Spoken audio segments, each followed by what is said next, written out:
Welcome to Kung Fu Havoc number 2. This video is a heart-to-heart video. There's a lot been going on in the world today. Sadly, most of it has been racially driven. There have been a lot of things that have been going on that is like exceptionally racist. And, we don't really address racism the way we should, because racism is a thing and no one has the testicular fortitude or the ruthless aggression to sit down and take it and then, get rid of it. But that doesn't really happen because we're all too busy being whatever we want to be and not trying to deal with the virus. We're trying to deal with racism. We're trying to deal with all this other stuff. So let me break it down for you. All right. The reason why most people don't know me, outside of my 97 followers that I have here, but I'm grateful for, is because I never got an opportunity.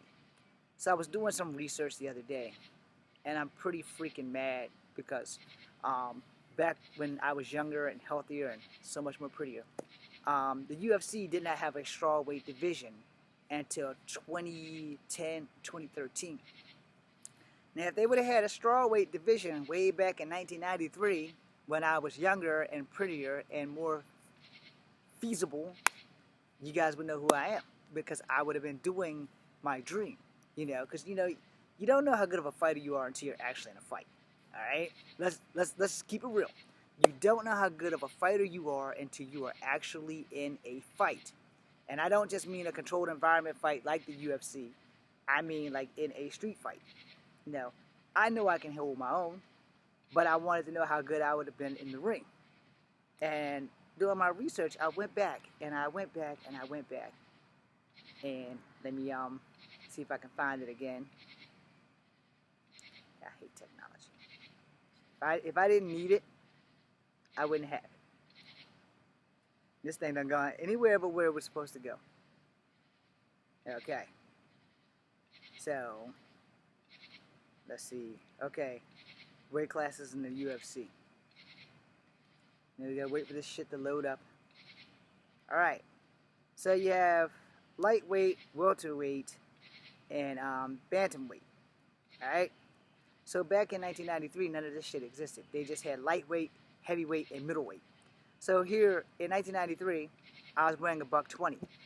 They didn't have my class, but now they have it in bantamweight, which is 125. Featherweight's 135, lightweight's 145, and welterweight's 155 and beyond. All right. Now, when I looked at this shit, I had to do some mad research, and I had to go way back because in 1993, I was between 18 and 19 years old. And they didn't have that shit because the internet was a thing and your application had to be in on the internet. I sent an application to Rec. I sent an application to Pride, and I sent one to UFC. Each one of them sent me a letter in the mail saying that I didn't weigh enough and that I needed to gain weight. The problem with that was I couldn't gain weight. I didn't gain weight until I got into the Army. And my maximum weight was 135, which now the doctors say, there's no way in hell we want you going back up there. You need to be between 120 and 125 because of your hip. And when we give you your second hip replacement, we want you healthy and we don't want you to be overweight. So yeah, that being said, I'm at approximately like 120 pounds now. And I'm trying to maintain it. I'm going to try to get up to 125. So, wish me luck on that. But, I should probably eat more bread.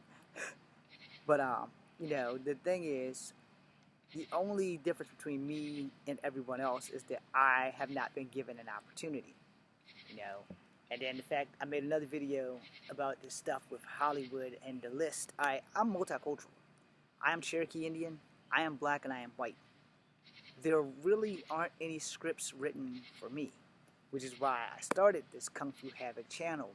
If you go watch my Path of Ascension on Kung Fu Havoc 1, because that's where it is, I don't have the footage to put here, and I need to get help for the Guardians of the Earth series that I have put somewhat back together. It if you go and watch that, you'll understand that my character is supposed to be Native American and black. Okay? And every character I write, once I found out that Native Americans were Asian, so my characters are either going to be Native American and black, or something of an Asian culture and black, which means I could be Hawaiian and black, etc., etc.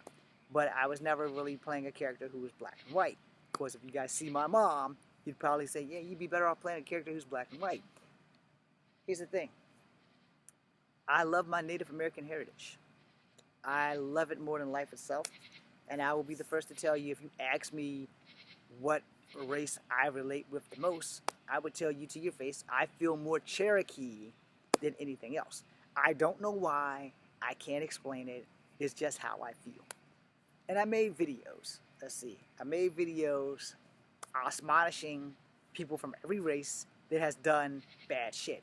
If somebody white does something bad, you find me here talking about it. If somebody black does something bad, you find me here talking about it. If somebody Asian, which includes Native American, all of Eastern Asia, if your ass is Asian, and you'll find me here talking about it. If it's China, Korea, Vietnamese, Japanese, Samoan, Polynesian, which is still Samoan, even Indians with the dots, you will find me here. If they've done something bad and it was newsworthy, you will find me here making a video about it and telling you, you know, I've made some videos where I have said, you know, it's times like this where I am ashamed to be white, where I'm ashamed to be black, where I'm ashamed to be Native American. Because each one of those people have made it in the news and had done something, and I put a video up about it. For the Native Americans, Miss Songbird, I don't remember her first name, when she drove the RV through downtown Los Angeles and the two black labs jumped out and almost got hurt, where they actually did get hurt. A couple of black guys did some shit that I was ashamed to be black for when they went to China, and the red-headed troll in charge had to bail them out because they came from money, because their fathers were rappers or NBA stars, but instead of buying the Gucci shades, they decide we're going to steal it. See what I mean?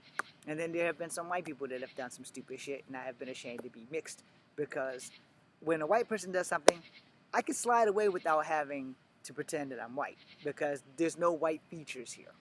When a Native American does something or a black does something, it's a little bit harder for me to slide away from that, so I do report on it. And I try to be fair as possible. Yeah, I try to be fair as possible. When the black guys attacked the old Chinese guy, that pissed me off. You know, because that old Chinese guy reminded me of my grandfather. No, my grandfather was not Chinese. My grandfather on my mom's side was half black and half white. My grandfather on my father's side, as far as we know, was all black. Alright? Which is why all of my grandmother's children on my father's side look black. But all of the next generation, which is my generation, we all look brown. Or in my case, because my mom's mixed too, I have high yellow skin. But most of the people on my dad's side have fairly high yellow skin or high brown skin. So it's not black, it's more like a copper brown. I'm probably the lightest one. Anyway, like I said, on my mom's side, her dad's dad, one of her ancestors was white. My mom straight looks like she's a white person. I've lost her twice. Once in CVS on 5th Street, and once in Scottsville at the farmer's market. Had I not remembered what clothes she was wearing, I'd have never found her.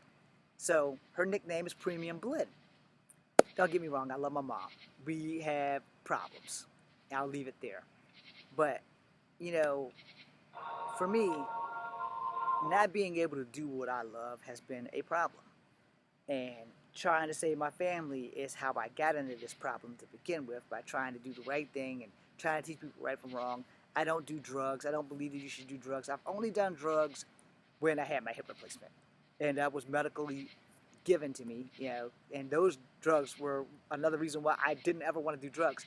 So the first pill they gave me when I got my hip replacement, I had really, really fucked up ass dreams. Really. And the dreams had me so scared and so shook that I would get on a computer every morning to see if somehow I flew to Canada in an Iron Man suit made out of my walker with bullets and sprayed all the strip clubs. And these dreams were like repetitive and stuff like that. So I talked to the doctor, said, look, you got to down the dosage. So they gave me a different pill. And the different pill had me sleeping for like 14 and 15 hours a day. It's like, yeah, this ain't going to work. I'm sleeping too much. So then they gave me another pill. And that was It was a decent pill. I still had fucked up ass dreams, but they weren't as bad, and I wasn't sleeping 14 fucking hours a day. And then my dad died 3 months after my hip replacement, because I went through these medicines. I got the first medicine in December. That's when they had the pill. So like the first 2 weeks, the medicine was just like bad, and then when January hit, the medicine was better but still bad. So by the time I got to the end of January, the beginning of February, they gave me some shit that was a lot better. And I don't know where they are, because when my dad died in March, I stopped taking them. So there's some loose painkillers somewhere in my room. But I did a lot of reading on painkillers, so I'm kind of glad that I stopped taking them. I also went back to work actually a little bit earlier than the doctors told me to. And it took me 5 years to be able to jog or to run at all. I'm still not supposed to run. So I can jog. They don't want me riding bikes. And they really want me to limit my martial arts, which is almost impossible, because 4 years ago, I wasn't doing martial art videos at all. And I was pissed. And it really added to my depression. And so that was kind of the thing. When you can't do what you love and be happy, it really sucks. So that being said, to end this heart-to-heart, because it's just after midnight, I want to end this on a good note. I'm not quitting, okay? I'm going to try to put something together for you guys involving the Scarlet Spider. I want you guys to watch it and enjoy it. I just got to find people to play the bad guys, and I got to find a way to film without getting into all kinds of clusterfucking trouble and stuff like that. So anybody out there who lives in Charlottesville and you want to do this, I'm ready. I'll need to talk to the Party Stars here to see if I can find a costume that doesn't have any trademarks, or like a cloak or some kind of monster or some shit like that to get shit done. And then we can start filming ASAP. I need to film. What you guys don't understand, now I'm going to end this video. What you guys don't understand is filming, I didn't want to get into this to make a fuck ton of money or be famous. I got into this because, to be honest, when I'm doing Kung Fu in front of that camera, when I'm showing you guys the shit that I can do, I've never been more happier in my life. And I just want to be happy. I can be poor and be happy. But, 97 followers, that's better than no followers. And you guys help me out a lot.